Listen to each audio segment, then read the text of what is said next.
What isn't there to know about the United States? It's a country that's very in your face.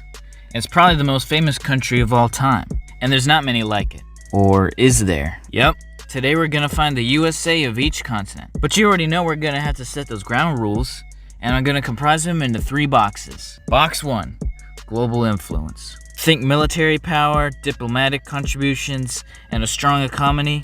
You know, the kind of country that holds sway in international affairs and runs a huge economic market, shit like that. Box 2, cultural impact. This means like making waves in media, entertainment, music, and influence on social aspects. It's all about shaping global trends. So at least one of the countries have to leave a large impact among that umbrella. Box number 3, style of government. We're talking about being a bastion of freedom, a champion of democracy or a republic, with all the bells and whistles. So similar to the stability box in the Switzerland one, but not quite. Alright, now that you got the criteria out of the way, let's get started. Oceania, Australia. Finally, Oceania actually has a good entry. And let's just tick the box for number 2 while we're here, because when it comes to culture, Australia's got it going on. From Hollywood stars to Hugh Jackman, and also TV shows like Crocodile Hunter and movies like Crocodile Dundee, and iconic bands like AC/DC.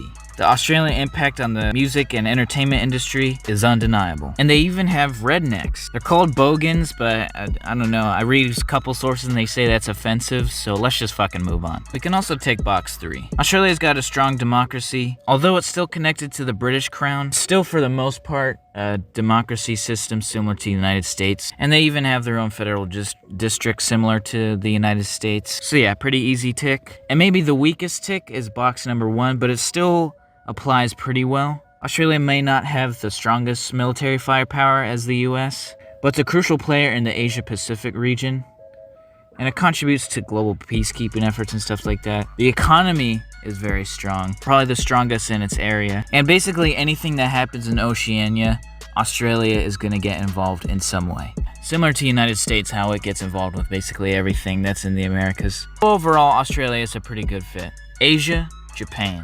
Again, I'm going to start with box 2. Japan's cultural impact is undeniable, and chiefly with anime. And not only is it just influential in Asia, but anime's impact has been like a global.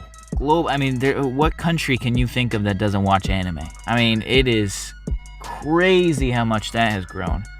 I mean, so I don't care about anything else, honestly. That anime alone is ticking this box majorly. And I guess we'll just do box 1. Japan may not have a massive military, but it's a diplomatic heavyweight. One of the largest economies in the world. And it's also part of the G7. And the G7 really isn't like an official group, but it's basically just like the unofficial big guys of the global game. And box 3, Japan is a parliamentary constitutional monarchy. And although that may sound confusing, it's surprisingly similar to the system of the United States. It's not exactly the same or anything, but I mean, come on. Nothing is ever exactly the same. I'm still ticking this box, and I feel like you'd agree too. Africa, Nigeria. Nigeria is often dubbed the Giant of Africa, as it holds considerable influence on the continent. It boasts the largest economy in Africa, and plays a key role in regional diplomacy. So for me, that's already a tick for box 1. And cultural impact, I mean, geez, that's an easy box as well.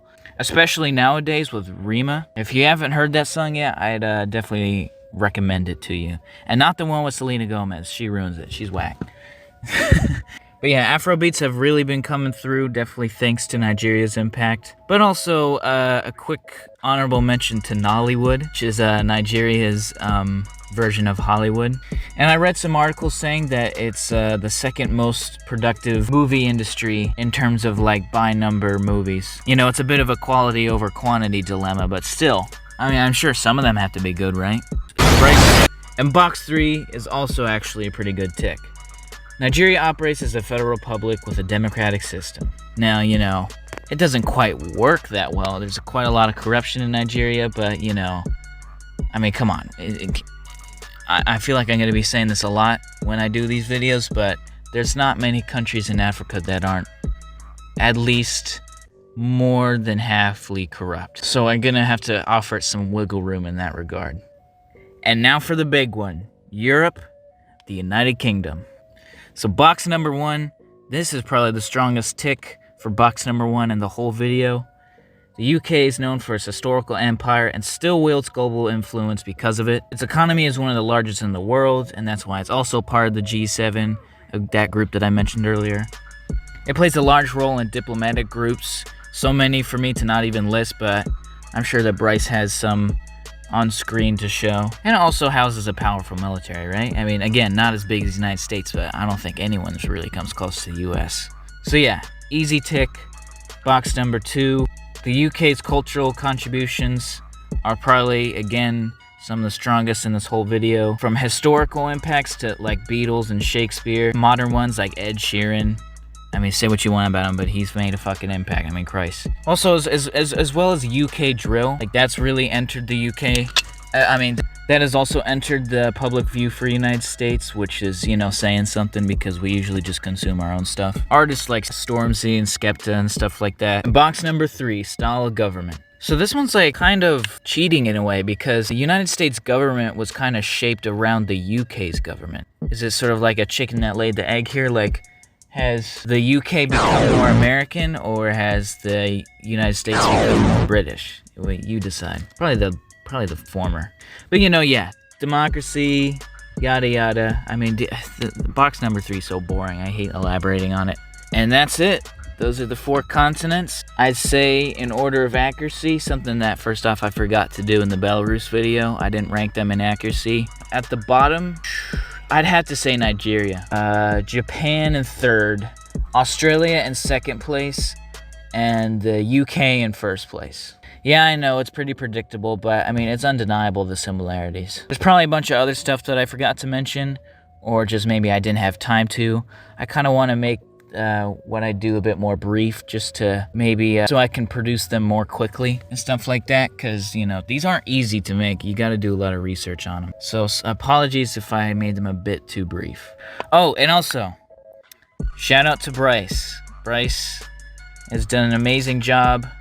If it wasn't for, you know, his contributions, I would have never been able to make that Belarus video all in one video, because the Switzerland was split up into 2 parts because, you know, my phone does not have enough storage to produce videos that are, you know, longer than like 2 minutes.